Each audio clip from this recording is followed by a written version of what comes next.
Bienvenue sur Ici Écho. L'envoyé spécial français pour le Liban, Jean-Yves Le Drian, propose aux deux camps politiques libanais de trouver une troisième voie pour élire un président. Faute de quoi le pays, plongé dans la crise politique, sera menacé dans son existence. Face au déni de réalité des responsables libanais, 5 pays alliés du Liban, la France, les États-Unis, l'Arabie Saoudite, le Qatar et l'Égypte, perdent patience et menacent de revoir leur soutien financier à Beyrouth, mais aussi en garde l'émissaire du président Emmanuel Macron. Avec la faillite économique du pays, accompagnée d'une inflation de plus de 200% et d'un chômage endémique, les responsables politiques libanais sont dans un déni qui les amène à poursuivre des jeux tactiques aux dépens de l'intérêt du pays.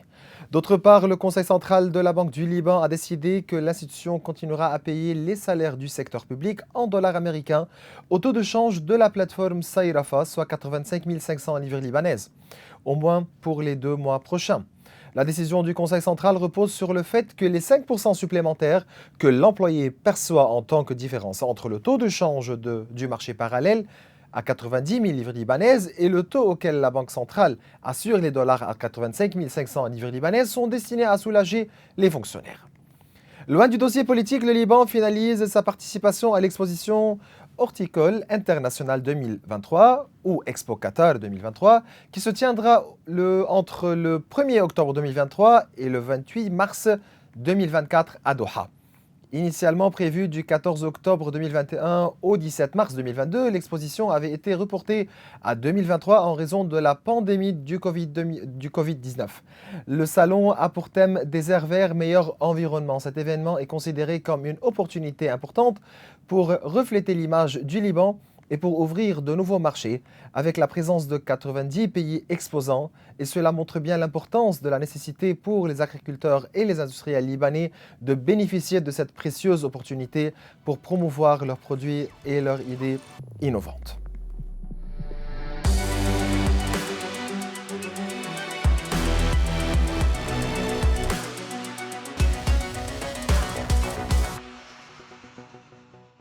Et voilà, durant cet épisode, nous nous pencherons sur la participation du Liban à Expo Doha 2023, cet événement qui est considéré comme une opportunité importante pour refléter l'image du Liban et ouvrir de nouveaux marchés, et cela avec Dr Mohamed Abou Haïdar qui est directeur général du ministère de l'économie. Ainsi, nous nous pencherons par la suite sur la question de la dollarisation des salaires du secteur public et la nouvelle plateforme Bloomberg avec le professeur Jassem Agé, un chercheur en finance et en économie. Et nous commençons directement avec Dr Mohamed Abou Haïdar. Vous êtes directeur général du ministère de l'économie. Merci et c'est un plaisir d'être avec nous aujourd'hui. Vous nous rejoignez via Skype. Bonjour Monsieur Maurice, bonjour à tout le monde. Toujours, c'est un grand plaisir d'être parmi vous là avec ici Beyrouth. Je commence directement par Expo Doha 2023. L'exposition s'apprête à ouvrir ses portes le 2 octobre prochain et durera jusqu'au 28 mars 2024 sous le thème Désert vert, environnement meilleur, avec une mission ambitieuse, promouvoir un avenir vert et durable au cœur du désert. Une réunion de travail élargie s'est tenue jeudi passé au siège de la Chambre de commerce de Beyrouth et du Mont-Liban, en présence des représentants des deux secteurs publics et privés pour mettre en touche finale, dire donc les préparatifs relatifs à la participation du Liban à ce salon. Quelle est l'importance de la participation du Liban à Expo Doha 2023?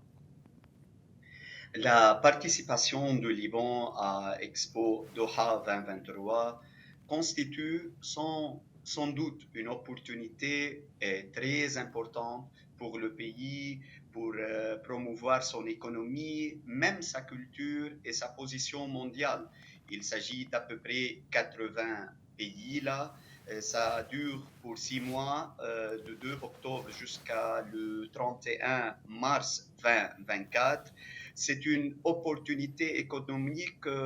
L'Expo 2023, toujours, comme tous les expos, joue un événement international majeur pour attirer des millions de visiteurs. Nous expectons à peu près 3 millions de visiteurs à l'Expo 2023. Cela représente une opportunité unique et importante mm, pour toutes les entreprises libanaises, Maurice. Comme vous mm, connaissez bien, les SMEs, les petites et les moyennes mm, entreprises, ils peuvent présenter leurs produits, même leurs services à ce public mondial.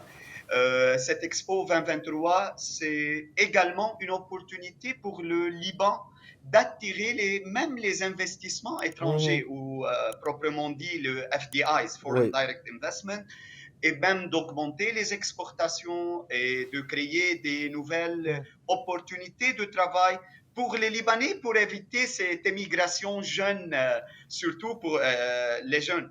C'est mm. ce que j'ai déjà mentionné l'autre fois avec vous, le brain drain, Oui, malheureusement durant cette crise économique. oui. Euh, Le jumelage ou bien cette réunion avec le secteur privé, euh, il faut toujours noter que la couverture des dépenses c'est ça. liées à la Oui, participation oui. du Je voulais Liban, poser une question à propos des dépenses, si vous permettez. Euh, euh, euh, oui, Bien voilà, cette exposition horticole internationale s'annonce comme une plateforme mondiale, comme vous avez bien mentionné, pour échanger les idées novatrices, des solutions en matière de durabilité. Pour les préparatifs relatifs à la participation du Liban, une présentation visuelle du salon a été projetée durant la dernière réunion au siège de la Chambre du commerce à Beyrouth. Vous dites quoi à propos de ces préparatifs? toujours au Liban, on ne peut pas même travailler sans le secteur privé. Hmm, Cette jumelage ou bien cette affiliation entre le secteur public et le secteur privé est très intéressante et très importante. Les expositions fournissent une plateforme pour introduire les produits alimentaires et même les boissons libanais sur les marchés internationaux. Donc, les producteurs et les entreprises libanaises peuvent établir des liens avec des importateurs là-bas, hmm, des distributeurs et même des acheteurs potentiels qui conduisent à une augmentation des hmm, exportations. C'est pour ça que nous sommes dans une bonne réunion, dans une bonne affiliation et jumelage avec le secteur privé. Le secteur privé va participer là-bas qui autre les entreprises libanaises, quel que soit au niveau d'industrie ou hmm. bien d'agriculture, comme tu as déjà mentionné, cher Maurice. On a déjà préparé, on ira à Béka pour qu'on puisse discuter avec les industriels là-bas. Et ensuite, la semaine prochaine, nous serons à Tripoli et ensuite au sud, Saïda et Tyr, pour qu'on puisse accélérer ce travail et pour qu'on puisse être au contact avec les personnes là-bas, avec les entreprises, pour donner plus des Hmm. informations, les informations essentielles pour l'Expo Très bien. 2023 à Doha. C'est clair, les personnes réunies ont pu pratiquement voir à quoi ressemble le pavillon libanais à Expo Doha, les sections qu'il comprend et les espaces d'exposition des produits locaux, les activités et les forums aussi qui seront organisés afin de commercialiser, comme vous avez bien mentionné, la production libanaise. Et cela a été également à l'ordre du jour pour la dernière réunion. Comment vous avez, ou bien comment les autorités libanaises vont pouvoir couvrir les frais, les dépenses de cette participation? OK. En plus que tu as déjà mentionné, Monsieur Maurice, il faut toujours encore promouvoir le tourisme, Hmm, promouvoir la culture libanaise. Le pavillon du Liban à l'Expo présentera l'art, la musique, même et surtout la cuisine libanaise. Cela contribuera à rehausser le profil du Liban sur la hmm, scène internationale et même à attirer davantage des visiteurs des autres pays. hmm.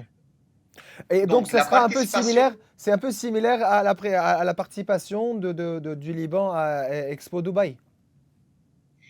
oui, tu as raison, mais plus ou moins, c'est un petit peu spécialisé C'est au niveau agriculture d'agriculture. industrielle, c'est ça. Oui, tout à fait, Mais vous tout avez à bien fait. mentionné Les aussi participants, culturel, tourisme, services, oui, cuisine libanaise. oui, Hmm, oui. Il faut bien sûr il fallait promouvoir hmm, le tourisme.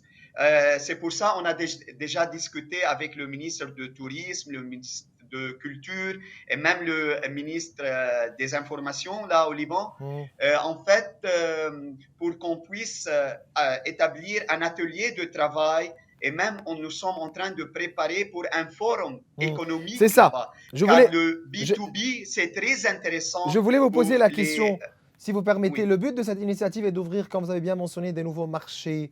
Vous dites que les travaux étaient en cours pour organiser aussi une conférence économique en marge de l'exposition. Qui participera à cette conférence? Plus d'informations à propos de cette conférence. Oui, en fait, on a déjà fait le calendrier, même on a déjà pris en considération les semaines de la culture Hmm, libanaise, l'innovation et la technologie, la diplomatie hmm, culturelle. On a déjà fait, par exemple, nous sommes en train de préparer pour le marché de Noël durant le décembre et même pour un marché spécialisé durant le mois de Ramadan, le 24. Mais en fait, tout ce qui est en rapport avec ce forum économique, toujours la chose la plus importante, c'est le B2B. hmm. C'est pour ça que nous sommes en train de préparer avec C'est le business to business. l'ambassade de Liban Ouais. à Qatar et la communauté libanaise qui a joué vraiment un rôle primordial dans la phase préparatoire Hmm, pour notre participation à Doha 2023. Ce forum va discuter les nouvelles innovations et la technologie. Et on va discuter bien sûr tous les secteurs productifs au Liban. Quel business model vous hmm, voulez maintenant? Le modèle d'industrie, de la culture, des tourismes, le secteur privé, quel est son rôle hmm, primordial, comment on peut augmenter et même attirer ces investissements-là au Liban. Le Doha, c'est une plateforme, c'est un hub hmm, avec 80 pays. Il fallait bénéficier le plus tôt possible, surtout même pour accélérer ce bilateral agreement hmm, entre le Liban et les autres pays hmm. là-bas. Il est bien important que les agriculteurs et les industriels libanais bénéficient de cette précieuse opportunité pour promouvoir leurs produits et leurs idées innovantes. Vous leur dites quoi? Comment ces agriculteurs et industriels peuvent profiter, peuvent participer à Expo Doha 2023? Euh, la participation du Liban à des événements pareils comme Doha 2023, avant c'était à Dubaï, On avait Sial, peut on avait mettre en Dubaï, on avait valeur, Vancouver, ou- on était présents partout. oui, tout à fait, à Milano, Ouais. et le 2025, ça sera à Tokyo, Hmm, et espérons le 2030, ça sera à Saudi Arabie. hmm, Nous espérons ça, bien sûr. La participation peut mettre en valeur ces avancées au niveau technologie, par exemple, maintenant, et l'innovation et la technologie, le potentiel de recherche hmm, et l'innovation, surtout dans le secteur agroalimentaire, pour attirer, comme j'ai déjà mentionné, les opportunités de collaboration et les investissements en relation.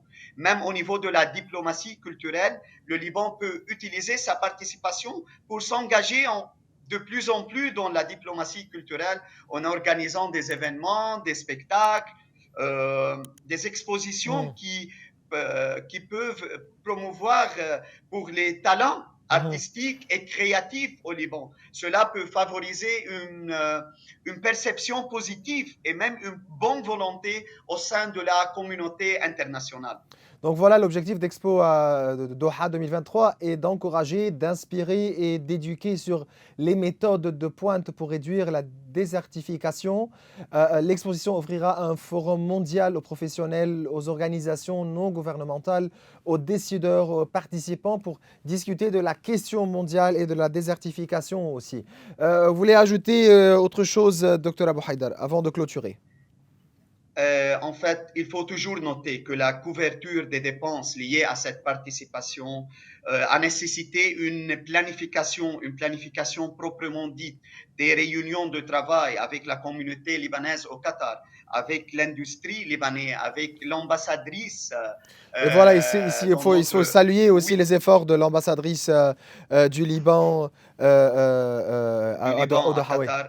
Oui, au Oui, Qatar. tout à fait. Dû à la crise économique, tu connais bien, Monsieur Maurice, le gouvernement libanais n'a pas pu même allouer un budget pour sa Mm, participation à l'Expo 2023, malgré cette importance stratégique au niveau économique. C'était surtout le parrainage du secteur privé qui a couvert tous ces frais. Hum. Il faut bien sûr C'est ça. la Donc, noter pas de et frais. vraiment, Donc, vous c'est voulez un me dire grand merci ici, pour ce vous secteur. voulez me dire ici que le gouvernement ne va pas supporter des frais, c'est 0 $. C'est le secteur public avec les chambres qui vont couvrir donc les frais et les coûts de la participation. Le secteur privé avec les chambres, tu as raison, Oui. tout à fait. Voilà, on espère aussi que ici Beyrouth sera présente aussi avec vous durant cette exposition et donc Ça nous fait un très grand plaisir, certainement. Et surtout voilà, avec vous. je vous remercie. Donc voilà, Dr Mohamed Abou Haïdar, vous êtes le directeur général du ministère de l'économie. Je vous remercie. Merci.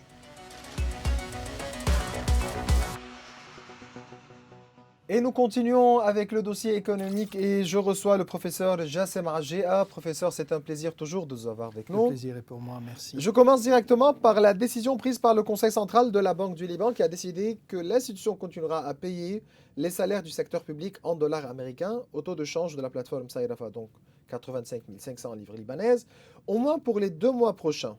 Vous dites quoi? Je pense qu'ils n'ont pas le choix. Honnêtement, ils n'ont pas le choix. Ça, c'est quelque Pas chose... de plan B. Oui, je ne pense pas qu'ils ont d'autre choix. Je crois que les réformes économiques n'ont pas été faites. Et donc, par conséquent, c'est obligatoire de garder une certaine stabilité monétaire, peu importe le niveau du taux de change. L'idée de base, quand même, là-dedans, c'est de dire la chose suivante. C'est que toute injection de la masse salariale donc dans l'économie... Qui a 7 000 milliards à peu près par an. Oui, c'est 7,2 trillions livres libanaises. C'est une somme astronomique. Donc ça va faire bouger le marché, surtout qu'il n'y a pas d'offre de vente de dollars. Ce que le gouverneur précédent avait fait, c'est qu'en fait, il avait retiré la livre libanaise du marché. Et donc, ça a continué avec le patron par intérim donc de la Banque centrale. Et ça, c'est quelque chose. Du moment où on le lâche, c'est fini. Je pense que le dollar est reparti à la hausse. Et ils n'ont pas de moyens. Mais est-ce que la Banque centrale aujourd'hui aussi possède les moyens pour pouvoir continuer à collecter les dollars du marché? Je pense qu'ils sont en train de faire la même chose que ce que le gouverneur précédent avait fait, c'est-à-dire d'acheter le dollar au marché noir, disons par le biais d'un certain nombre d'échangeurs de monnaie. Mais ceci dit... Ils peuvent continuer à faire ça jusqu'à quand? Alors, c'est ça toute la question. Tout dépend en fait des dépenses du gouvernement. En ce qui concerne les salaires, je pense que c'est quelque chose qui n'est pas très lourd à absorber ou à faire accepter ou avaler par le marché. On parle de 80 millions de dollars, 80 millions de dollars par mois. N'oubliez pas qu'à l'époque où il y avait le gouverneur précédent, on échangeait par jour de l'ordre de 100 à 120 millions de dollars. Donc la somme sur la plateforme Saïrafa, vous voulez dire? Sur la plateforme Saïrafa. Donc aujourd'hui, ce qu'on est en train de faire, c'est plutôt d'acheter sur un mois 80 millions. Donc ce n'est pas une somme importante. La chose, en fait, ou plutôt la situation du dollar ou la capacité de la Banque du Liban à faire, je dirais, financer cela, dépend surtout des dépenses du gouvernement. Parce que si le gouvernement a besoin de dollars, là, ça va être un gros problème. Ah, voilà. Donc vous considérez que c'est aussi important que la Banque du Liban arrête de financer le gouvernement, donc la décision qui a été prise au niveau du financement de l'État. Écoutez, vous savez. Et pourquoi Riyad Saleh n'avait pas fait ça? N'avait pas pris la même décision? Écoutez, ça c'est une question qui divise déjà l'opinion publique, mais aussi les intellectuels. Est-ce qu'il faut financer le gouvernement, oui ou non? Théoriquement, il ne faut pas le faire. Théoriquement, il ne faut pas le faire parce que on a besoin en fait d'un certain nombre de réformes, on a besoin d'un certain nombre d'actions à faire en ce qui concerne l'économie, en ce qui concerne les finances publiques, en ce qui concerne, je dirais, plein de choses. Mais la situation n'est pas comme ça, en fait. La situation, on le sait très bien. On a plus que 48 milliards de dollars qui sont partis dans le secteur électrique et puis on n'a même pas de l'électricité. Donc, je ne pense pas que la situation se pose de cette façon. Mais j'aimerais reposer la question différemment. Supposons que le gouvernement n'a pas l'argent suffisant, en fait, pour payer les salaires du secteur public. Qu'est-ce qu'on fait? Est-ce qu'on dit à la Banque centrale, il ne faut pas que tu finances le gouvernement? Non, je ne pense pas que c'est comme ça que les choses. Il y a un certain nombre de priorités. En cas de situation de crise, en cas de situation où, je dirais, il n'y a pas de stabilité, là, la Banque centrale, c'est quoi son rôle? C'est quoi son rôle, je dirais, en ce qui Donc, on va concerne... dire ici stabilité, intervention. Donc non, je ne pense pas. Je pense qu'il faudrait financer le gouvernement, mais conditionnellement par un certain nombre donc, de conditions, comme par exemple avoir de la transparence. On ne sait pas en fait où l'argent a été dépensé au niveau du gouvernement.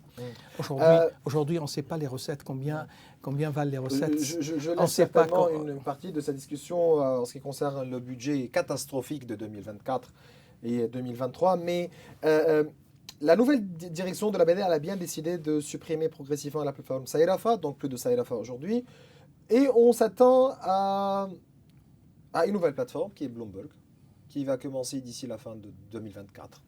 Vous dites quoi à propos de cette plateforme? Et est-ce que la Banque centrale va pouvoir continuer à intervenir sur cette plateforme comme elle faisait sur Saïrafa?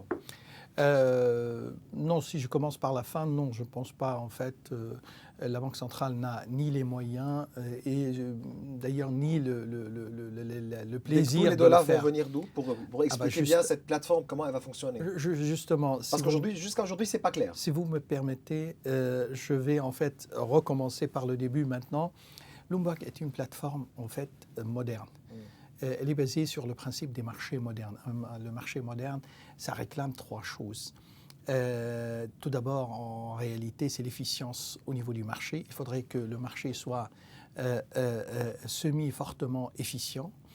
Deuxièmement, ça se base sur la réplication ou la duplication, c'est-à-dire qu'il faudrait que l'instrument qu'on est en train de traiter, l'instrument monétaire, à savoir la livre libanaise versus le dollar américain, il faudrait que ce soit réplicable par d'autres instruments, ce qui n'est pas nécessairement le cas ici.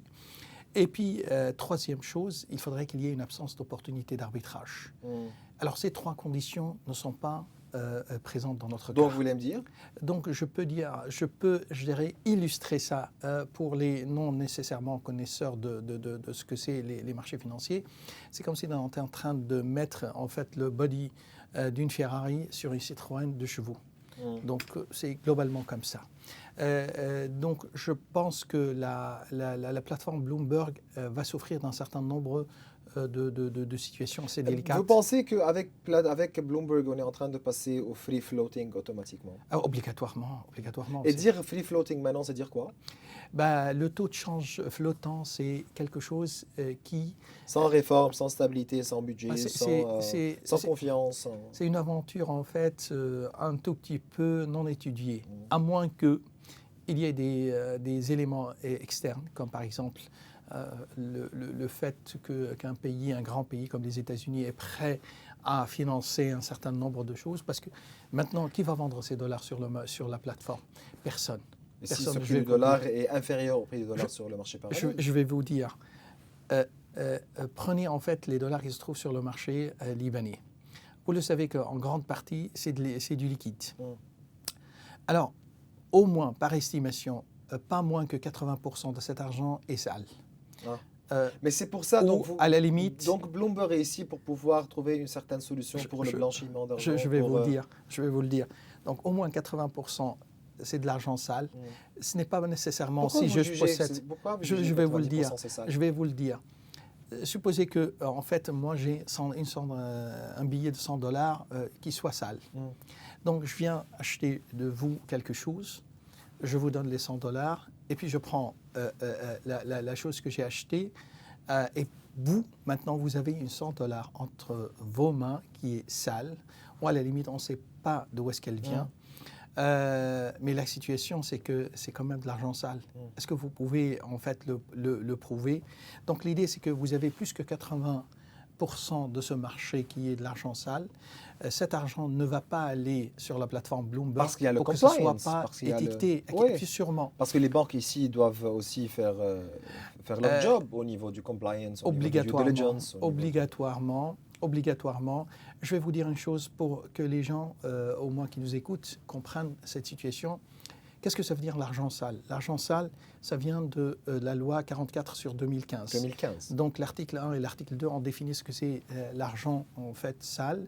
Et ça vient d'activités économiques qui ne sont pas en fait légales, Oui. comme par exemple Trafic le de trafic drogue, d'armes, mais d'armes, aussi même les mais fraudes aussi aussi, même les invasions, même l'évasion l'évasion fiscale. fiscale. Et donc, je peux vous assurer que plus que 95% des gens au Liban ont des problèmes d'évasion fiscale. Ce n'est pas nécessairement par mauvaise intention, mais au moins par ignorance, je dirais, quelque part. Et donc, l'idée de base, c'est de dire que la plateforme Bloomberg n'aura c'est pas ça. Vous voulez assez dire quoi d'offres. donc? N'aura pas Donc, assez qui va d'offres de pouvoir dollars. couvrir cette gap, cette différence Non, entre la demande et l'offre sur Bloomberg? Comme vous venez de le dire il y a 2 minutes, ce n'est pas assez clair. Nous pensons en réalité qu'il n'y aura pas d'offre et donc ça va retarder le lancement de la plateforme Bloomberg, à moins qu'il trouve un market maker quelque part qui soit prêt à financer ça. Et là, on se repose la question en disant d'où est-ce que le market maker va ramener l'argent.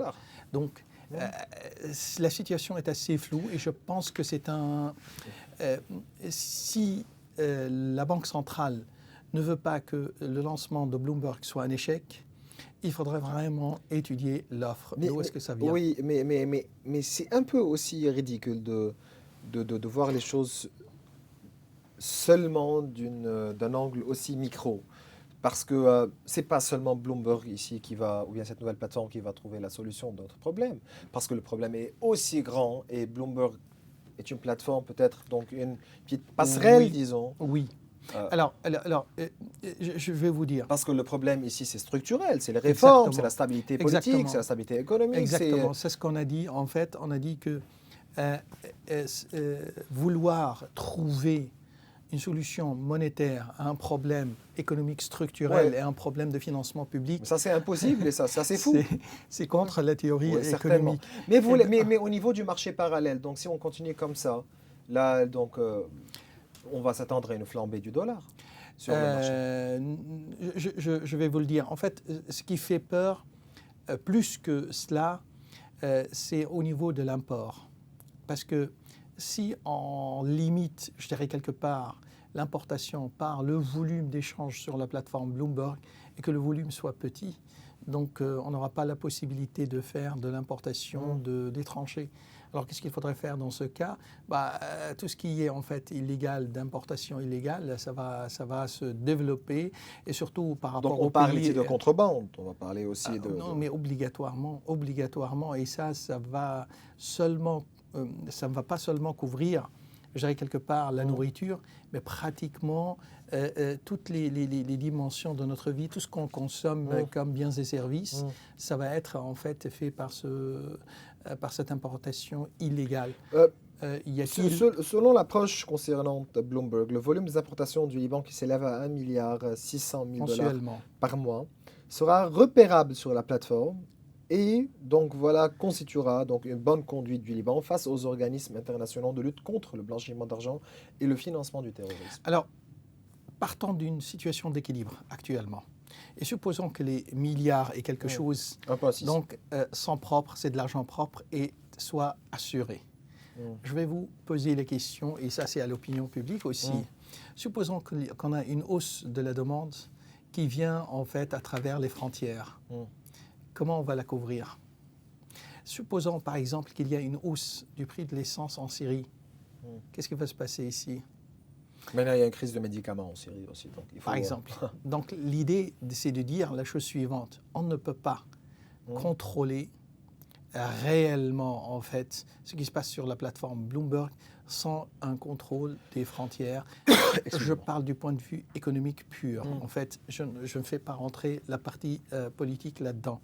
Mais l'idée de base, quand même, c'est de dire que les conditions du fonctionnement de la plateforme Bloomberg ne sont pas présentes. Et donc, par conséquent, donc, ça pourrait être fiasco. Dire Bloomberg, c'est dire, maintenant pardon, dire Bloomberg, c'est dire donc Non, en fait, c'est comme un moyen d'échapper en fait à la situation D'accord. réelle.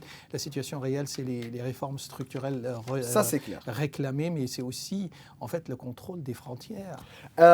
Passons au budget 2023-2024. Donc 2024, 2023, le gouvernement elle est, s'est félicité pour avoir bien voté ce budget 2024. Mais la grande question, c'est comment l'État va payer le déficit? alors, pour répondre plus exactement à votre question, je pense que c'est par le biais de l'impression, ou plutôt d'émission de nouveaux billets en livres libanaises. Je ne pense pas qu'il y a un autre Mais M. moyen. Mansouri était clair Non, au niveau de la couverture de déficit? Non, oui, je vais vous dire. Monsieur Mansouri a le droit de dire non à son propre argent, mais non pas en fait à l'émission des billets. C'est vrai que la décision lui appartient, mais il faudrait... Mais ici, à quel coût, monsieur Non, mais je vais vous dire. Le gouvernement a il a le droit ici de demander, le pouvoir de dire le niveau en fait du taux de change qu'elle souhaite avoir. Et donc, je pense qu'à ce stade, il n'y a pas de problème. Ils peuvent l'obliger à imprimer donc des livres libanais. Mais à quel coût? Quelles sont les retombées? Alors ça va être catastrophique. Ben, c'est ça. Ça va être Quelles seraient les retombées ici? Alors, pour revenir juste à votre question, pour 2023, déjà on a un problème. On ne sait pas comment ils vont couvrir le déficit qui s'élève globalement à 40 trillions de livres libanaises. 40 000 milliards.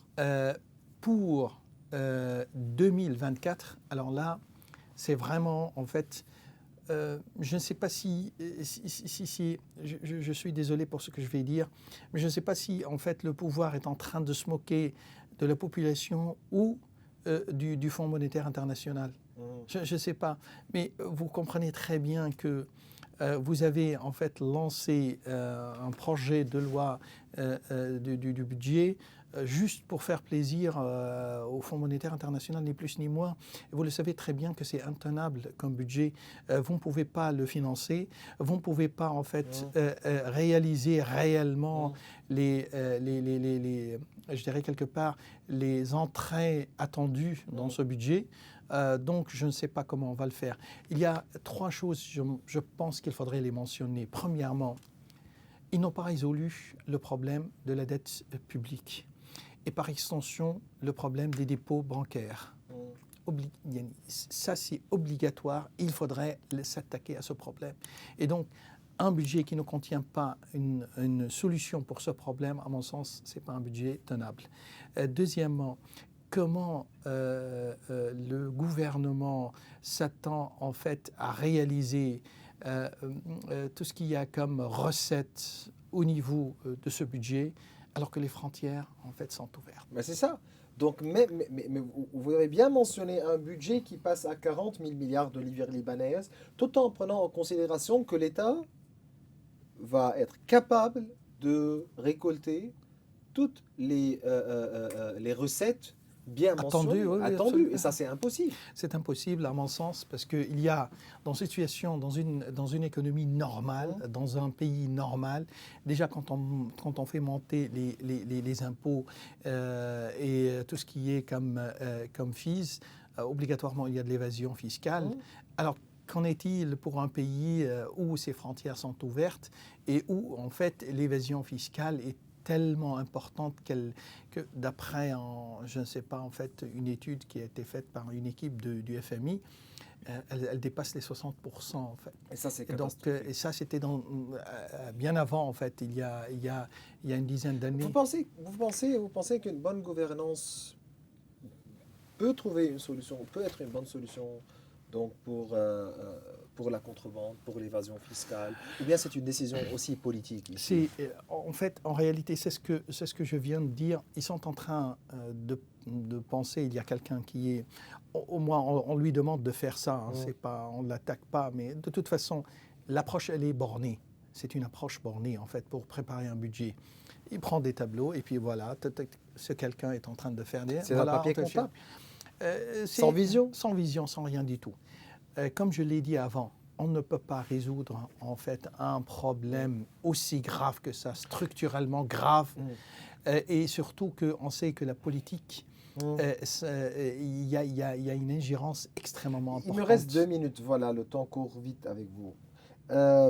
Donc, si le Parlement va voter et va approuver le budget de 2024 avec toutes les nouvelles taxes, et les impôts, etc., avec un taux de change, je pense qu'il y a à 90 000 livres libanaises à peu près, donc quelles seront les retombées? Je pense que c'est juste pour satisfaire le Fonds monétaire international.